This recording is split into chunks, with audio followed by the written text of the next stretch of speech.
Muy bien, pues muy buenas noches. Son las 19 horas en punto de este lunes 1 de febrero de 2021. Vamos a empezar la conferencia de prensa diaria sobre COVID-19, la pandemia causada por el coronavirus SARS-CoV-2. Ya estamos aquí en presencia, nos pasamos 10 días de confinamiento, quienes tuvimos exposición directa al presidente, dada su fecha de inicio de síntomas. Aquí aprovecho para abrir la conferencia con el informe general sobre la salud del presidente. Justo hace unos minutos terminamos la reunión semanal que tenemos sobre COVID y ahora sobre la vacunación COVID, y participó desde luego el presidente, muy activo, muy enérgico, muy enfático como es él, dando seguimiento muy cuidadoso a todo lo que hacemos, y esto es exactamente producto de que sigue en muy buena evolución, sigue recuperándose, están prácticamente transcurriendo los días en los que su organismo irá eliminando el virus, pero prácticamente asintomático. Y esto nos da muchísimo gusto, puesto que hoy completa una semana del inicio de los síntomas. Estaremos desde luego todos pendientes, en primer lugar el doctor Alcocer como secretario de Salud y como coordinador de su atención médica a la siguiente semana, pero nos da muchísimo gusto informar que está evolucionando muy bien. Y vamos a empezar la conferencia de prensa, como es costumbre, con los dos segmentos. El primero sobre la actualización de lo que tenemos en la epidemia en México, con los indicadores ya conocidos. Lo presentará la doctora Letze de la Torre Rosas, directora general del CENSIDA, el Centro Nacional para la Prevención del VIH-Sida en México, y también experta, infectóloga y médica internista, quien además es la responsable de control de infecciones en la estrategia de atención de COVID-19. Y posteriormente yo presentaré el avance de la vacunación y abrimos a preguntas y comentarios. Doctora Letze, por favor. Gracias.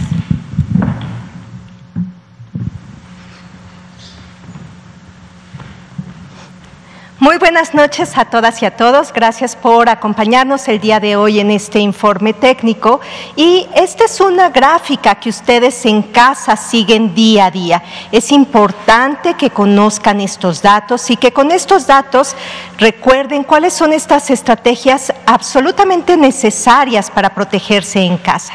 Esta es la curva de los casos incidentes, esto quiere decir los casos nuevos y activos estimados, y como pueden ver en esta gráfica azul, tenemos una disminución para la semana que estamos reportando, que es la tercera de este año, de menos 19%.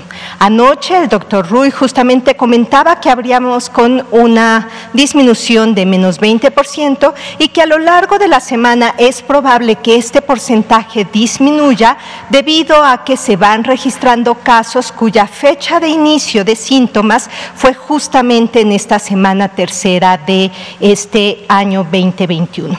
Lo que también es importante que ustedes conozcan es que tenemos más de 2 millones de casos estimados. Estos incluyen a los casos que son confirmados con las pruebas que se realizan a las personas cuando tienen síntomas respiratorios, pero también incluyen aquellos casos sospechosos, es decir, aquellas personas que presentaron signos, síntomas que nos hace un cuadro compatible con COVID-19.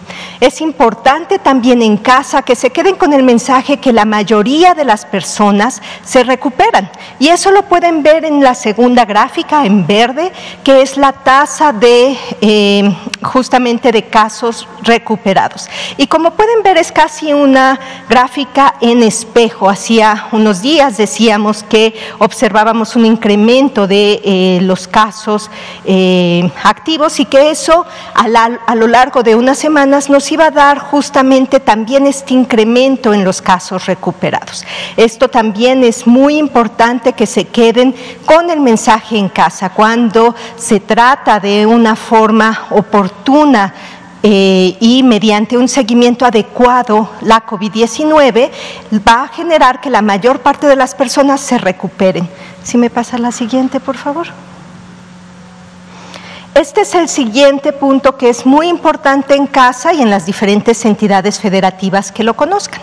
Son las disponibilidad de camas, y aquí recuerden, las dividimos en dos escenarios: camas de hospitalización general. Estas son camas que requieren las personas con infección respiratoria aguda grave, es decir, que no pueden tratarse en casa en seguimiento domiciliario, pero que requieren una atención hospitalaria fuera de una atención de paciente críticamente enfermo, es decir, sin ventilador. Para estas camas se requiere evidentemente toda una serie de equipos clínico y además de insumos para poder asegurar un tratamiento adecuado a las personas que tienen infección respiratoria aguda grave. Recuerden que existe tratamiento que hace un cambio significativo en términos del resultado para las personas. Si una persona tiene datos de alarma, quiere decir dificultad para respirar, tiene el corazón que le late muy rápido, respira rápido, está con alteración del estado de alerta y demás, y tiene infección respiratoria aguda, es importante que acuda a un hospital. Si su saturación está baja también. ¿Por qué? Porque en el hospital se le pueden dar medidas adicionales que realmente hacen un cambio. No todas las personas requieren un ventilador. De hecho, la mayoría requieren hospitalización general y tienen, como vieron en la gráfica anterior, un adecuado desenlace. En este punto queremos resaltar que existen 9 entidades federativas con más del 70% de ocupación. Esto es una alerta a las personas que están en estas entidades federativas a extremar precauciones. Sabemos que ha sido una epidemia muy prolongada y eso cansa a las personas en las familias, en las comunidades, pero no olvidemos que todas las epidemias se controlan desde la comunidad. Su acción es fundamental y para esto podríamos, a través de la acción comunitaria, disminuir justamente el número de contagios, y esto se va a ver reflejado también en la cantidad de personas que necesitan hospitalización. Las 9 entidades con más del 70% de ocupación es Ciudad de México, Estado de México, Puebla, Morelos, Hidalgo, Guanajuato, Nuevo León.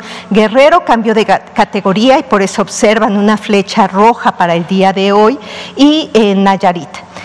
Existen 4 entidades entre 69% y 50% de ocupación para estas camas generales, que son Querétaro, Veracruz, Michoacán y Jalisco. No existe cambios en estos, y tenemos 19 de nuestras entidades federativas con menos de 50% de ocupación, para una ocupación nacional promedio de 56%. Recordemos que aquí lo más importante siempre es cómo estamos en cada una de las entidades federativas. Ahora, también es importante que conozcan que existe también aquella disponibilidad de camas con ventilador. Estos son para los pacientes críticamente enfermos que se requiere un apoyo con el ventilador. ¿Para qué? Para proteger a los pulmones en lo que van actuando toda la serie de medicamentos que existen y se pueden dar de manera intrahospitalaria. Existen 2 entidades con más del 70% de ocupación, Ciudad de México y Estado de México, que no tienen una variación para el día de hoy, y 6 entidades entre 69 y 50%. Una disminución para Nuevo León, un incremento para Morelos y sin cambio Aguascalientes, Colima, Hidalgo y Oaxaca. Nuevamente esto representa, y recuerden que desde el principio de la epidemia hemos comentado que el tener una saturación por arriba del 70% es un elemento crítico y que es importante la participación y la acción de todos nosotros para poder ir cambiando esta necesidad para las personas que desarrollan COVID grave. Y la mayor parte de las entidades federativas, 24, con menos de 50% de ocupación. Y finalmente, un mensaje que no podemos olvidar: es fundamental que pensemos en estas medidas de promoción y de prevención de control de infecciones. El primero es usar correctamente nuestro cubrebocas. Recordemos, los cubrebocas que utilicemos tienen, en caso de que se utilicen los de tela, que ser 3 capas, los tenemos que lavar todos los días. Recordemos que existen bacterias y otros virus que se pueden quedar en la superficie de los mismos.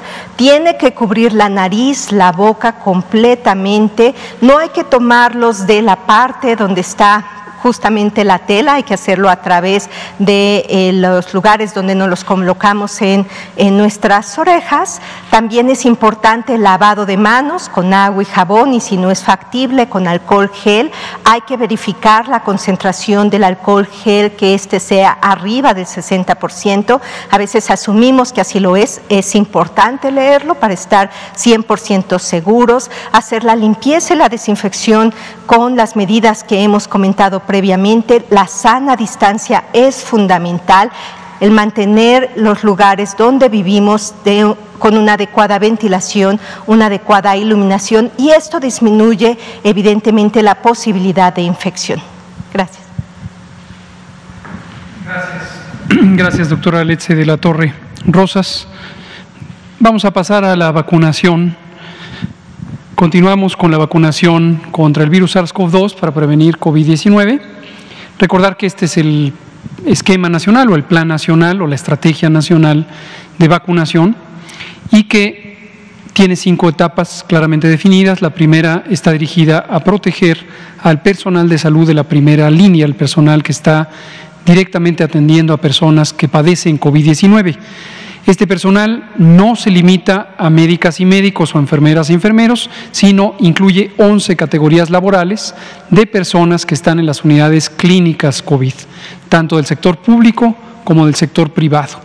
Hemos tenido ya un avance muy sustancial en la vacunación de este personal y veremos las estadísticas diarias de esto.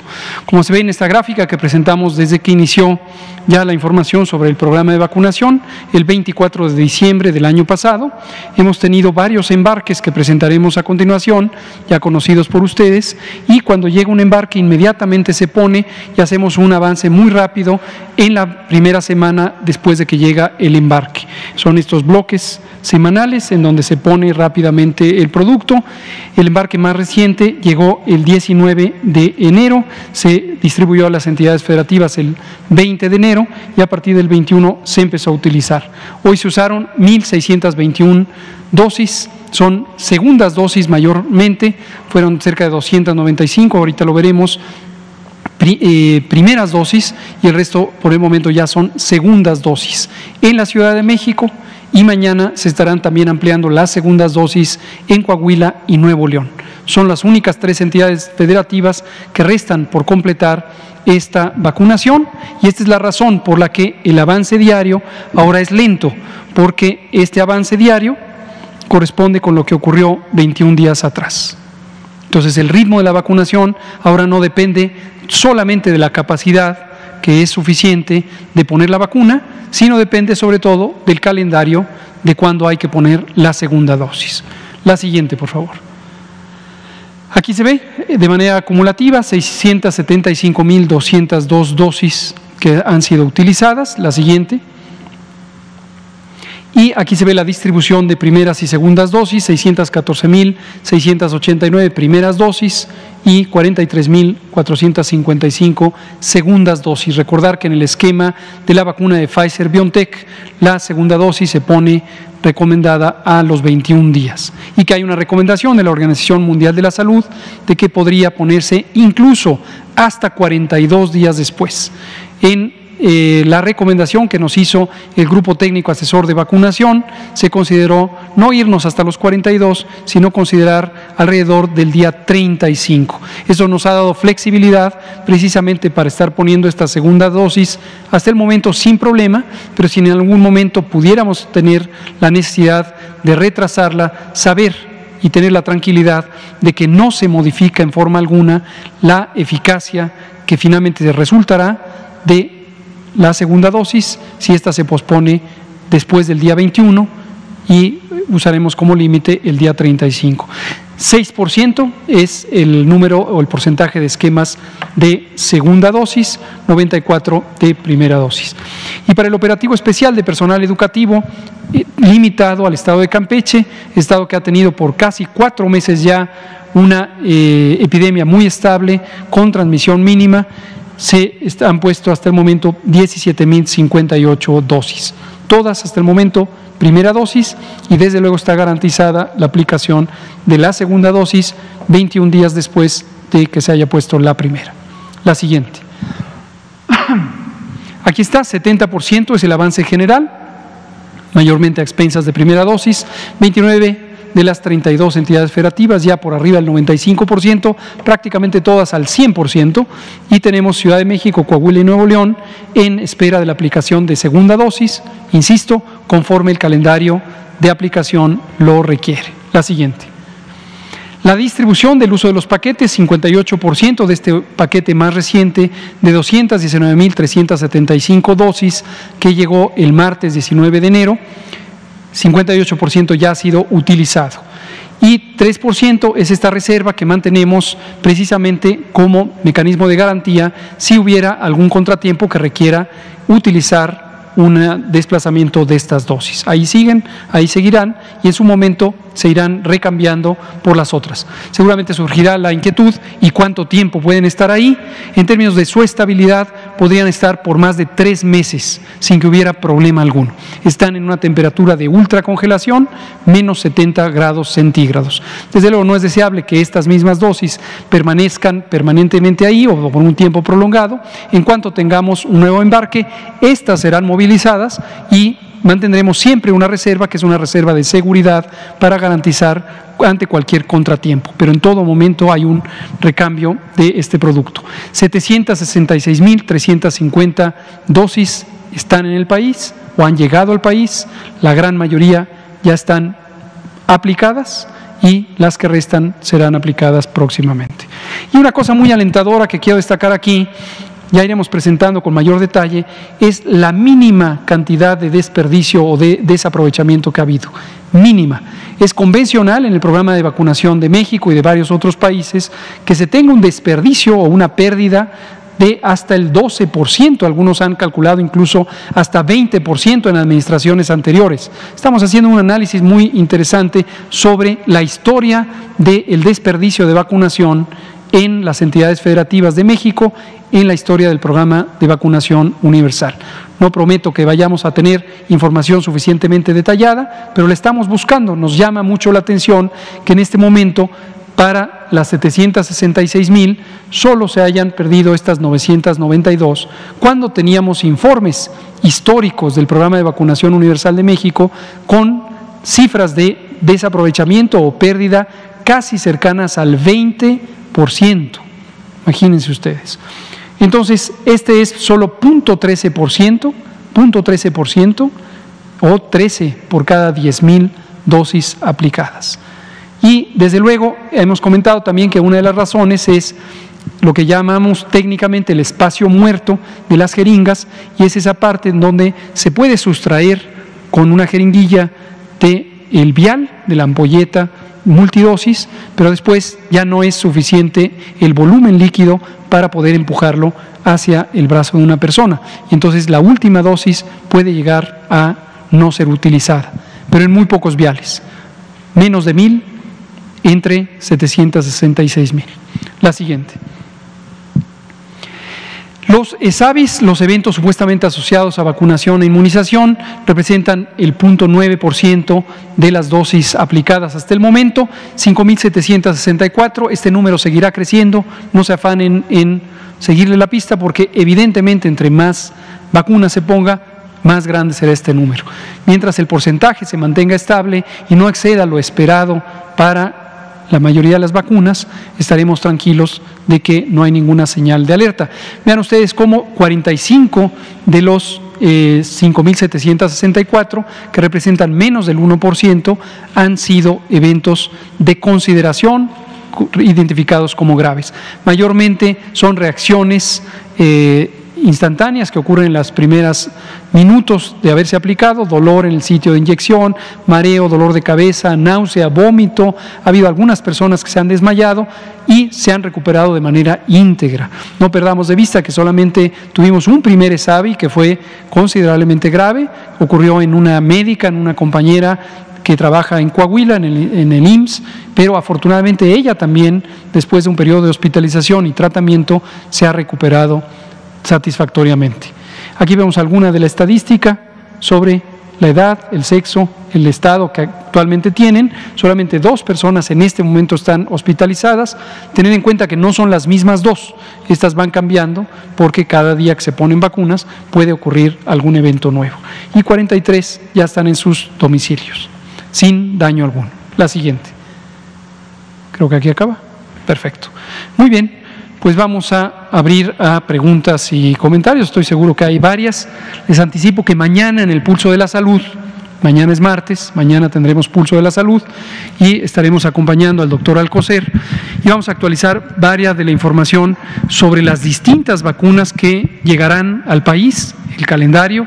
Ya tenemos información sobre COVAX, la iniciativa solidaria de la OMS, y tenemos información de que estaríamos recibiendo en el mes de febrero entre 1.6 millones a 2.75 millones de dosis de la vacuna Astra.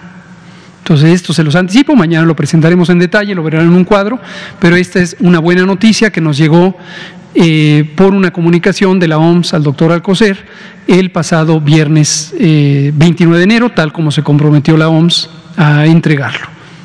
Vamos a abrir. Blanca Valadez, y nos vamos siguiendo uno y uno. Muy buenas tardes, doctor, doctora. Quiero hacerle 3 preguntas, si me lo permite. Uno tiene que ver, en el Aeropuerto Internacional de la Ciudad de México se están instalando módulos para los viajeros que requieren este certificado para entrar a algunos países como Estados Unidos, Canadá y algunos países de Europa. Mi pregunta es, ¿qué pasa con aquellos extranjeros que van de paso nada más, salen positivos y como en México no tenemos esta política de permitir el libre tránsito y también no se da a conocer a terceros el hecho de que están enfermos? ¿Qué estrategias se van a tener para que ellos de manera voluntaria realmente se autoaíslen y no estén en el aeropuerto o en otras zonas propagando el virus? Esa sería mi primera pregunta, por favor. ¿Cómo no? Eso es parte de la inspección o verificación que hizo COFEPRIS en las diversas unidades temporales o los módulos que se instalaron no solamente en el aeropuerto de la Ciudad de México, también en el de Guadalajara y otras entidades federativas. Esto corresponde con un requerimiento reciente que estableció el gobierno de Estados Unidos, la nueva administración, y lo han hecho también otros países. Esto ha sido motivo de importante controversia a nivel mundial. Quiero reiterar que la posición de la Organización Mundial de la Salud, consistente con las recomendaciones del Reglamento Sanitario Internacional y un cuidadoso análisis técnico de este tipo de medidas, no es favorable a estas medidas. Desde luego no le corresponde a la Organización Mundial de la Salud censurar o criticar las decisiones soberanas que tome cada Estado miembro de la OMS o cada país, y cada país decide cuáles son las medidas que establece. Pero en términos técnicos no corresponde a una medida de la que uno pudiera esperar que va a haber mucho rendimiento, un gran rendimiento respecto a detección. Veámoslo de esta manera. Si tenemos un país que tiene una activa transmisión del virus SARS-CoV-2, representada por un número muy sustancial de casos que ocurren por contagios al interior de ese país, la contribución que puede tener viajeros internacionales es francamente pequeña, aun cuando se tratara de personas que provienen de países que tienen una transmisión muy activa. Porque entre otras cosas está muy documentado que las personas viajeras generalmente son personas de bajo riesgo o de baja probabilidad de tener enfermedad activa, precisamente porque en general las personas no viajan estando enfermas. Es desde luego posible que algunas de las personas que viajan se encuentren en el periodo de incubación, y se pudieran encontrar también en un periodo presintomático en el que ya fueran transmisoras. Si se hacen pruebas como la prueba de PCR, que es la prueba estándar, se tendría una mayor probabilidad de detectar la presencia del virus SARS-CoV-2 en las secreciones respiratorias. Sin embargo, realizar una prueba de PCR es muy demandante en términos tecnológicos, se requieren laboratorios especializados y estos no están disponibles en las ciudades en las que están todos los aeropuertos. Esto puede tener una consecuencia muy adversa, por ejemplo, para el turismo. Pongamos el caso de Quintana Roo o el caso de Baja California Sur, dos de las entidades federativas de México que tienen una economía fundamentalmente basada en el turismo. No se daría abasto, dada la cantidad de personas que salen de estos estados rumbo a Estados Unidos, por ejemplo, para lograr tener laboratorios necesarios para hacerles la prueba. Evidentemente, además les afectaría los planes de viaje, tendrían que dedicar cuando menos una mañana completa o una tarde completa a realizarse la toma de muestra y después esperar el resultado. Generalmente el procesamiento de una prueba de PCR en la técnica convencional tarda cerca de 6 horas, tan solo el procedimiento técnico del laboratorio. Si a eso se suma una cantidad importante de pruebas, desde luego esto implica retrasos y a veces puede ser que el resultado no esté el mismo día de la toma de muestras. Entonces todo eso se vuelve bastante inconveniente y es por esto que el Reglamento Sanitario Internacional 2005, pero que es el que sigue vigente desde ese tiempo, identificó que las medidas de prevención o de control del tránsito de personas entre los estados miembros de la OMS, entre estados soberanos, debería ser siempre proporcional al riesgo. Y explícitamente el reglamento señala cuidando de no interferir con el tránsito y el comercio internacionales.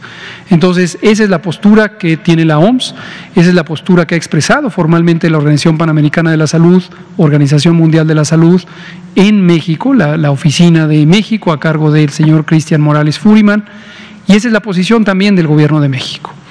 Hemos estado en distintas conversaciones con las representantes de países que han tenido esta medida, en particular de importancia Estados Unidos por el enorme tránsito de personas, y gracias al trabajo que está haciendo nuestra Cancillería, y le agradecemos al canciller Marcelo Ebrard y su equipo, hemos logrado que se hagan algunas adaptaciones por lo menos.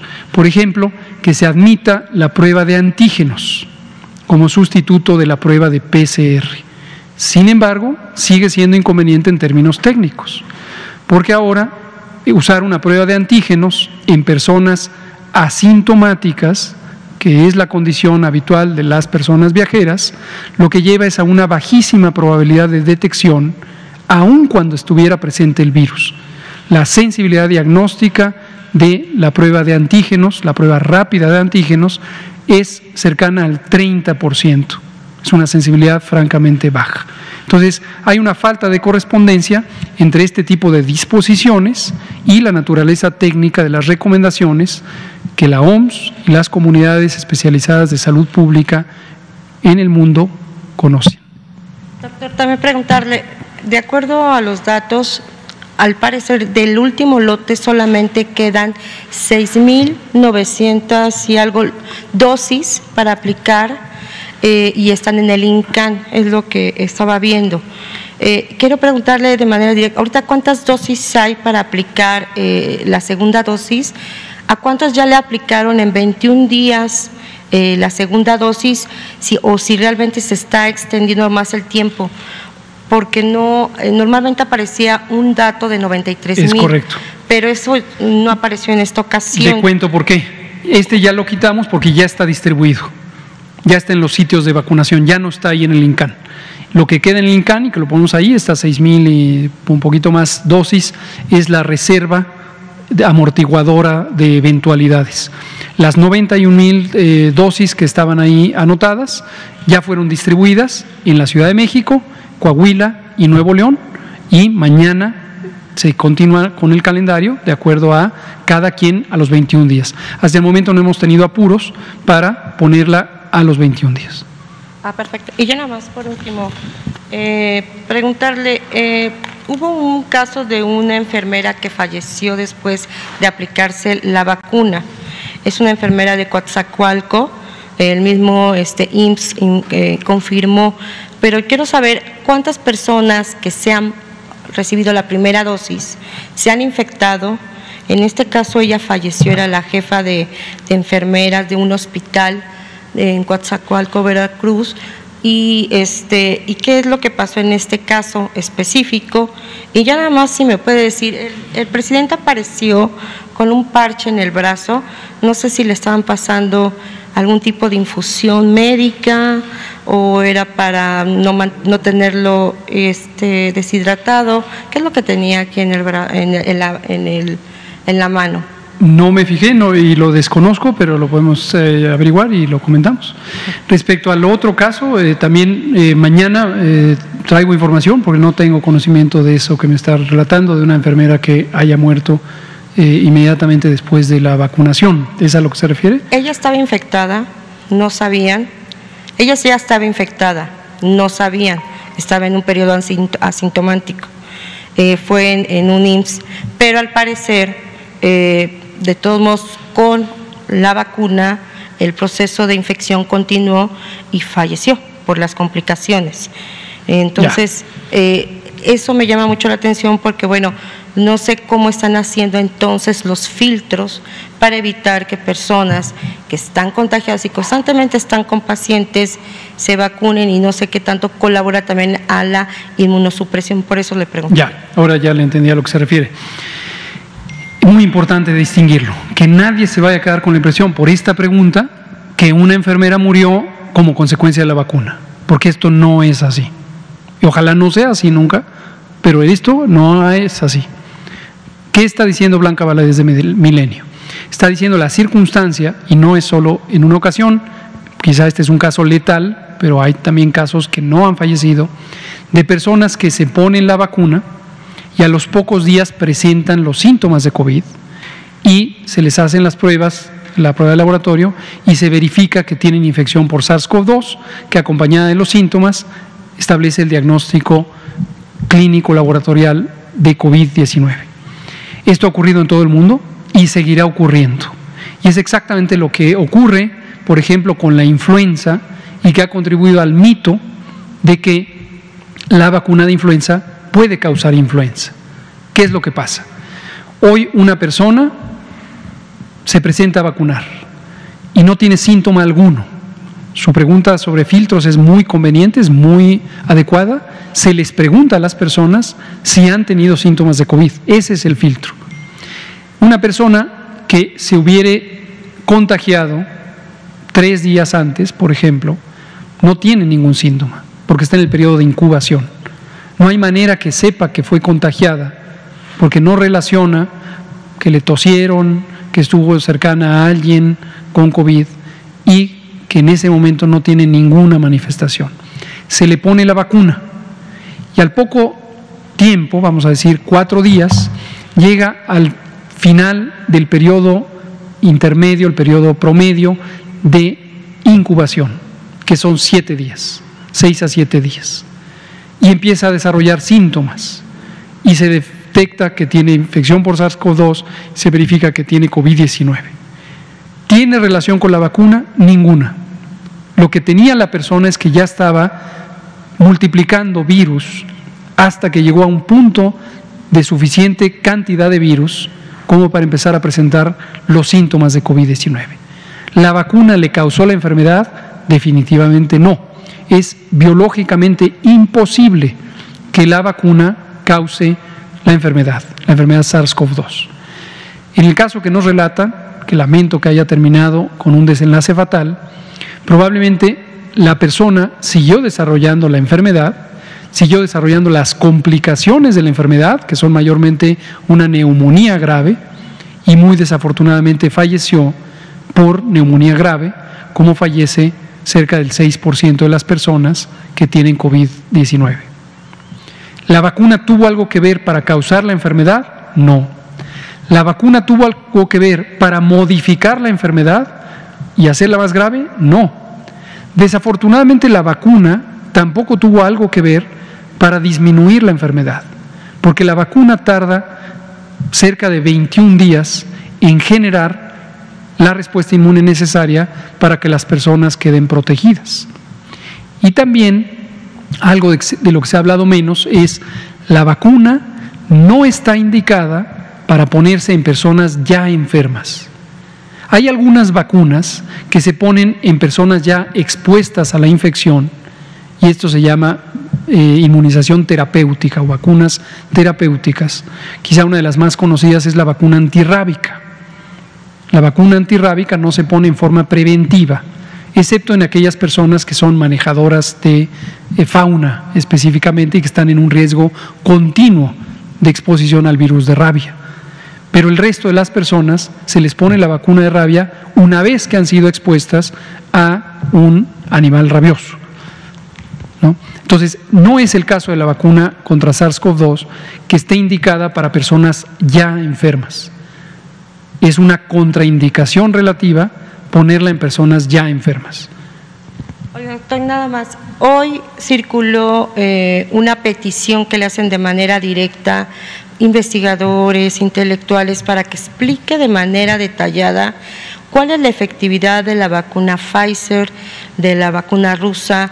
Y a mí sí me gustaría que nos comentara realmente cuál es la efectividad de estas vacunas con las que México está teniendo convenios, porque todo indica que en el caso de la rusa la efectividad es menos del 60%, no es que sea menos o sea malo, sino que si va a servir a 6 de cada 10 y se las van a poner a los adultos mayores, como que no tiene ningún sentido. Entonces, no sé si nos puede aclarar eso. Muchas gracias. Con mucho gusto. Me llama la atención su uso de la expresión realmente, como si lo demás no fuera real. Se refiere a explicar o comentar sobre la evidencia sobre la eficacia, ¿no? La palabra realmente es un poco sobrante, ¿no? Ahora, lo que dicen los intelectuales, no sé quiénes son, pero aunque no sean intelectuales, con mucho gusto lo explicamos. Mañana en el Pulso de la Salud, el doctor Alcocer precisamente va a traer una tabla actualizada de la evidencia científica actualmente disponible para varias de las vacunas. Ahí se incluye Pfizer, Astra, Sputnik, CanSino, y las otras que han tenido ensayos clínicos fase 1 y fase 2. Entonces, es de gran interés actualizar. Ha habido una gran cantidad de elementos de desinformación. No podemos, desde luego, identificar si esto es con la intención de confundir o es personas que están francamente confundidas y que lo que les falta es información. E insisto, aunque no se autoconsideren intelectuales, a cualquier persona que lo pregunte, con gusto se lo explicamos. Y mañana vamos a tener esa actualización. No se pierdan el Pulso de la Salud, la sección de salud de la conferencia matutina de los martes. Gracias. Vamos a pasar con usted, Juan Carlos Machorro, luego Natalia Vitela, uno y uno. Son las 19:38. Buenas tardes, doctor, doctora. Braulio Romero, del canal del Trascendente por YouTube. Hemos estado viendo en redes sociales, que es nuestra especialidad, la batalla de decir 152,000 muertos y todo. ¿Realmente sabemos si esas personas que fueron dadas de alta con la acta de defunción de que se murieron de COVID, realmente murieron de COVID? ¿Hay alguna investigación que estamos haciendo nosotros? De hay gente que entra por una cuestión y la acta aparece, se murió de COVID, y si es que mi familia no viene. Esa es una pregunta. La otra es respecto a que hay una tercera prueba de ensayo con la vacuna del VIH-Sida. Aquí está la especialista en VIH-Sida. Adelante. Y si quieres de una vez comenta sobre la certificación. Perfecto. Sí, justo. Es muy importante y ese es uno de los elementos que queremos traer en uno de los puntos temáticos a esta conferencia. Realmente México participa dentro de los ensayos clínicos para la vacuna en contra de VIH y esto también son noticias muy alentadoras. Evidentemente resalta pues el liderazgo que se tienen los grupos de investigación dentro de nuestro país y también aquellos avances que se ha tenido a lo largo de pues, décadas de estudio contra esta infección. Y aquí aprovecho para hacer una mención muy importante. Recordemos que es importante hacernos la prueba que es importante las medidas de prevención y control y que se está trabajando de forma coordinada también para tener acceso a una prevención combinada. Y esto incluye toda la serie de elementos que se requieren justamente para la disminución de los casos en nuestro país. Recordemos que una persona que vive con VIH, cuando recibe tratamiento antirretroviral que es activo, que es efectivo en esta persona, tiene una calidad de vida y sobrevida similar a una persona que no vive con VIH. Y aquí también resalta, uno, la parte benéfica para esta persona, evidentemente. Esto permitirá que la persona tenga una vida y una sobrevida adecuada con todos los esquemas optimizados que se han hecho desde el 2019 para las personas que viven con VIH en nuestro país, pero también recordemos que una persona con tratamiento que se encuentra indetectable no transmite el virus y entonces tiene el doble beneficio de indetectable e intransmisible, y eso es un beneficio adicional a la población y a la parte de salud pública. Entonces, sí, vamos a presentarlo detalladamente, es más, vamos a invitar a los investigadores para que nos acompañen y den estos detalles, porque es algo extraordinario las personas que se encuentran enrolándose en este tipo de ensayos clínicos. Y la otra parte es, hay que hacernos la prueba. Aprovechemos para tomar acciones en nuestra salud. Recordemos que si nos hacemos la prueba y sale positiva, existe la verificación de este resultado, pero el siguiente elemento es que existe el tratamiento y por lo tanto es algo que podemos proteger a todas las personas que queremos y a nuestra propia salud. En términos de la segunda pregunta, que es justamente en relación a las causas de defunción por COVID, recordemos que existen, y como se ha explicado en diferentes conferencias, pues elementos muy específicos en términos de la certificación de una defunción. Cuando una persona desafortunadamente fallece, está la parte del certificado que extiende el personal médico que estuvo a cargo de esta persona y que se pone como algunas veces diagnóstico de sospecha diagnóstica también para COVID, y que de esto sigue un siguiente elemento también, que es justamente el poder verificar en algunas ocasiones cuando queda la sospecha diagnóstica asociada a esto. Recordemos que dentro del propio certificado de defunción, a veces la persona puede tener complicaciones asociadas a la infección o puede estar relacionada, y justo para esto se crean comités que certifican y evidentemente garantizan toda esta parte de información que sea adecuada. Y es justamente este trabajo que ha comentado en diferentes ocasiones el doctor Ruy López Ridaura, relacionado al análisis extenso que se hace en términos de pues cuáles son estas causas de muerte, el exceso de mortalidad asociada también a un evento tan complejo como es la pandemia por COVID-19. La pregunta la hice por esto. En reiteradas veces en medios de comunicación, los medios de comunicación tradicionales han estado generando, y eso bueno, yo creo que mañana lo van a tocar también, el ataque certero o preciso en cuestión del tema de la gente que se está muriendo, ¿no? Y mi pregunta la hago en base a que la campaña que se lleva en medios de comunicación de generar y incriminar al gobierno y en lo personal al doctor en que son culpables por un mal manejo. Nosotros como sociedad, en nuestro grupo, manejamos que hay veces que la sociedad no hace caso de estos llamados que han hecho ustedes, y es momento de decirlo claro. Nosotros asumimos como sociedad nuestra responsabilidad en los llamados que han hecho de no asistir a las fiestas decembrinas. Este es el resultado y yo creo que nadie ha tocado el tema como tal. Es momento de asumir que ya no somos menores de edad. Gracias. Muchas gracias. Gracias. Juan Carlos Machorro, AM Noticias de Querétaro. Natalia, y usted. Sí, buenas noches. Juan Carlos Machorro, AM de Querétaro. Doctor, con las cifras que se dieron en enero, que son casi 40,000 mexicanos que fallecieron, ¿se tiene perspectiva de implementar algunos otros cambios pues ahora sí que para la protección de los ciudadanos y que no se vuelva a repetir esto, que es creo que el peor mes que se ha tenido. Habla usted de las vacunas y todo esto, pero pues a diario, casi el promedio de este mes fueron casi más de 1,000 mexicanos diarios. Pues ahora sí que, ¿cómo visualiza usted que puede venir febrero? Que esperemos que no sea así. Y una segunda pregunta, si me permite.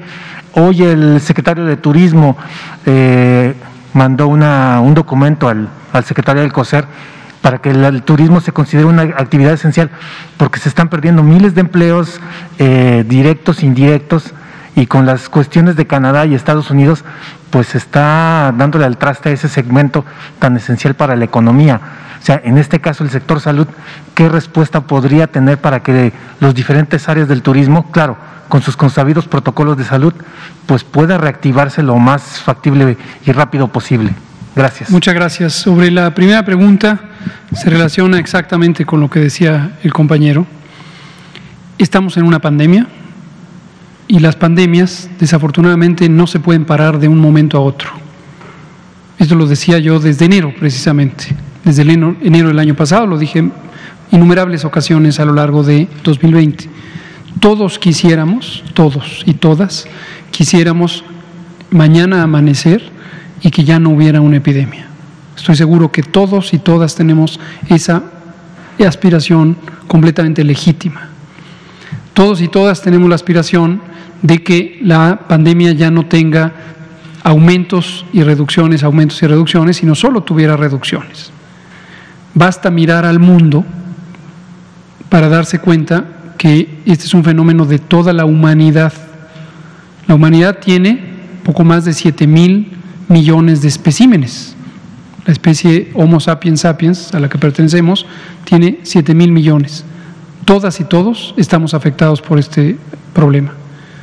En el mundo hay poco más de 200 estados soberanos y todos y todas, todos los estados están afectados por esta epidemia. Entonces, esta idea que repetidamente plantean, como bien decía usted, varios medios de comunicación, algunos de manera casi compulsiva, parecen decirlo todos los días, de que si ya se puede prometer que no vuelva a pasar lo que ocurrió. No, desafortunadamente no se puede prometer que la epidemia se acabe mañana. Lo que sí podemos hacer los gobiernos de las naciones es utilizar la ciencia y utilizar las intervenciones de salud pública que de manera dinámica van demostrando los mejores rendimientos. Algunas ya se conocen históricamente y se han utilizado por centenas de años. Por ejemplo, el distanciamiento social, las medidas de sana distancia.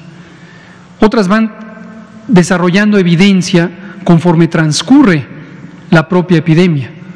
Por ejemplo, el famoso cubrebocas sigue siendo un instrumento mayormente útil para no expulsar partículas líquidas que conllevan el virus, pero sigue siendo muy limitado su utilidad para protegernos a quienes lo usamos, a pesar de que ha habido una gran y sostenida inquietud respecto al uso del cubrebocas.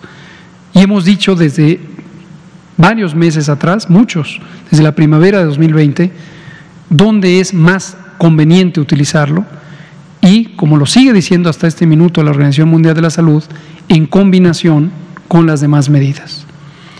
Eso va a llevar a que no tengamos las muy desafortunadas defunciones que no queremos que ocurra ni una sola. Sería completamente inadecuado que un oficial de un gobierno dijera que así va a ser, porque no va a ser así. Y como usted muy bien atinadamente decía, es importantísimo tener claro que las disposiciones gubernamentales tienen que ser utilizadas para cambiar conductas por parte de todos los miembros de la sociedad. Los gobiernos estatales, incluyendo sus titulares, gobernadores, gobernadora, jefa de gobierno, la ciudadanía en general, los gobiernos municipales, la sociedad civil organizada, la no organizada, porque cada persona, cada día, tiene que tomar decisiones. abre la puerta de su casa y tiene que tomar decisiones. Presenta síntomas, tiene que tomar decisiones. Acude a atención médica, tiene que tomar decisiones de hacerlo. Hoy supe de un enésimo caso, por ejemplo, lo voy a ilustrar con un caso real, pero estoy seguro que usted verá representado este caso. Es un caso muy lamentable, como son muchos, de una familia en donde la persona enferma pasó 6 días desde que sabía que tenía COVID-19, porque tenía los síntomas característicos. Es una persona que ve las conferencias de prensa todos los días, pero no fue al hospital la persona enferma y ya está contagiada buena parte de la familia. Y la razón por la que no fue al hospital, excepto hoy que presentaba una saturación arterial de oxígeno menor a 75%, porque tiene un extenso daño en los pulmones, es porque consideró que si iba al hospital se iba a contagiar. Y estoy hablando de una persona con conocimientos generales, con conocimientos más o menos específicos sobre el acontecer de la epidemia, que ve esta conferencia de prensa todos los días, según esa misma persona me relató. Este ejemplo lo podemos multiplicar por miles, por centenas de miles, quizá por millones en nuestro territorio y quizá por decenas de miles en el mundo entero. Entonces, es importantísimo tener claro lo que dijimos desde el inicio y lo que es obvio: la respuesta a la epidemia depende de todas las personas. Entonces, es muy, muy importante no perder de vista eso. En términos noticiosos, a veces es muy rentable, como lo hemos señalado, como todo mundo lo puede ver, el poner titulares que enfoquen a un culpable. El otro día en una entrevista de radio, 2 personas muy destacadas, hombre y mujer, que tienen un programa de radio, él me preguntaba que si soy responsable de lo que ocurrió. Pues volvemos a lo mismo. En primera, las pandemias, las epidemias son un fenómeno de origen natural. Están determinadas por una gran cantidad de factores que tienen que ver con la vida de los seres humanos en sociedad, el impacto sobre los ecosistemas, etcétera, etcétera, ¿no? Y la mortalidad en México también, no olvidemos, esto ya casi no lo hemos mencionado, pero lo recordamos. Los determinantes fundamentales de la mortalidad y de la complicación de COVID-19 están identificados en el mundo entero, relacionados con las enfermedades crónicas no transmisibles: obesidad, sobrepeso, diabetes, hipertensión, enfermedad renal crónica. Y México es uno de los países que tiene las más grandes epidemias por muchos años de estos fenómenos. Representan la mitad de la mortalidad todos los años, independientemente del COVID.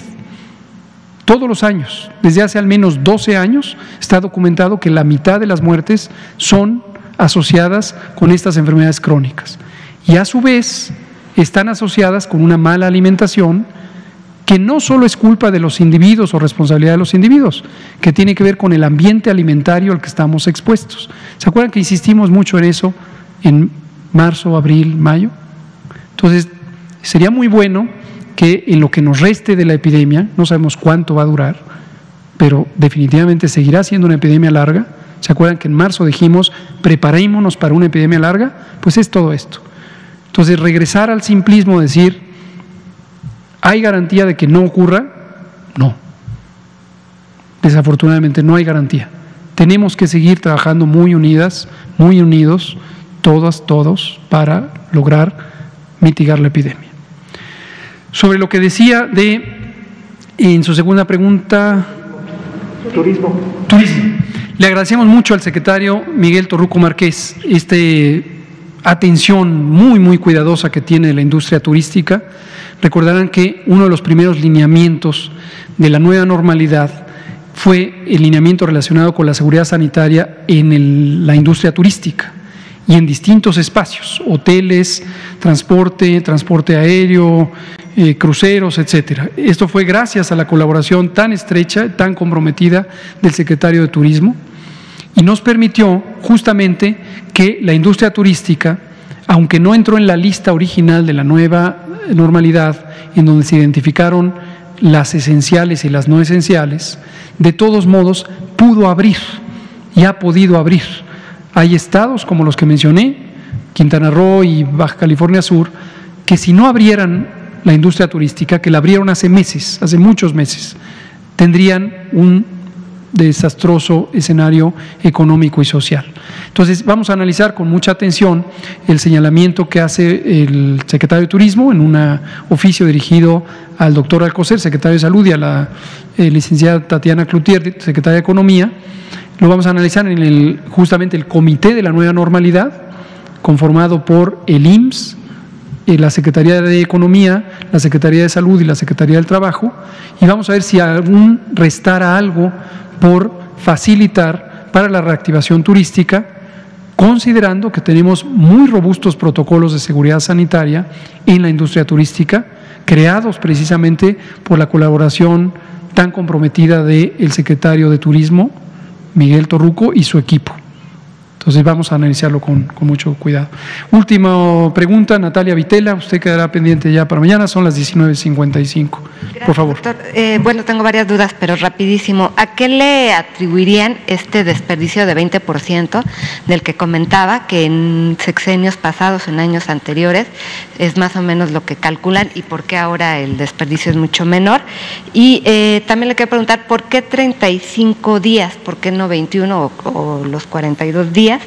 Y sobre lo que había comentado de la vacuna Pfizer a través del mecanismo COVAX, dijo que iban a llegar, si no mal recuerdo, 1.200.000 vacunas. ¿Cómo? Saber cuándo llegarían, y ya por último también preguntarle sobre el costo de traslado de la vacuna rusa, que también comentó que era un tema que están trabajando. Gracias. ¿Cómo no? Muchas gracias, Natalia Vitela. Sobre la vacuna Pfizer a través de COVAX, tenemos uno de los múltiples documentos que nos mandaron en anticipo, que podríamos llegar a tener hasta 1.250.000, pero todavía no se ha confirmado ni se ha establecido la fecha. En cuanto se establezca, lo diremos, así como hoy y mañana estaremos diciendo. El viernes pasado ya nos dijeron que de la vacuna de Astra, vía COVAX, nos toca entre 1.6 a 2.75 millones de dosis durante el primer trimestre del año, específicamente en febrero. Ya estamos a mitad de ese primer trimestre.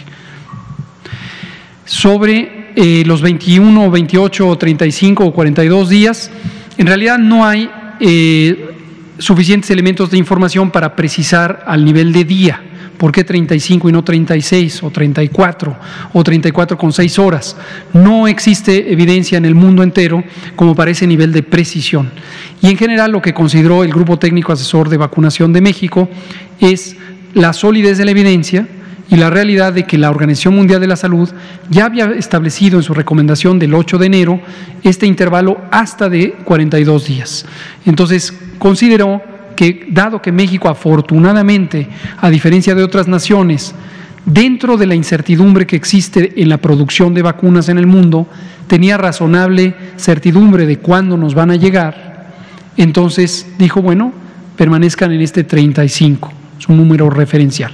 De hecho, regresando a su comentario hace ratito, me comenta el doctor López Ridaura que justamente de las que tenemos ahorita se han podido poner a 21 días, pero algunas otras se estarán poniendo a 28 días, sin que represente, insisto, debe quedar claro, sin que represente ni peligro de que la vacuna no sirva o de que la inmunidad sea menos eficaz. Sobre 20%, no tenemos toda información. Se los anticipo, ya saben que nos gusta anticipar lo que estamos haciendo para que haya, como dice el presidente, transparencia plena. Nos llama mucho la atención, pero históricamente cualquier persona involucrada en la vacunación en México considera esto, que hay desperdicio hasta del 15-20%. Entonces, ante un desperdicio o pérdida tan pequeño como el que tenemos, nos llama la atención qué pasó antes, y eso es lo que vamos a investigar. Ojalá logremos esclarecerlo. Costo de traslado de la vacuna rusa, Sputnik V, todavía no está establecido. Estamos en pláticas para explorar la logística. Todavía no está ni siquiera definido quién la traería, si serían las Fuerzas Armadas con sus propios medios, si sería más rentable contratar a una aerolínea, de una empresa de transporte. Estamos justo en eso. En cuanto lo definamos lo comentaremos, incluyendo el costo, ¿por qué no? Muy bien. Pues cerramos aquí, son las 19:59, es lunes 1 de febrero, la epidemia sigue, Todas y todos tenemos que seguir atentos a lo que está ocurriendo. Mañana presentaré, por instrucción del doctor Alcocer, en el Pulso de la Salud, las curvas epidémicas de los estados, tal como hacemos habitualmente, y también actualizaremos el estado de las vacunas, incluyendo la evidencia sobre su eficacia. Todas ellas, y todo es real. Aquí no hay nada que no sea real. Muchas gracias, muy buenas noches.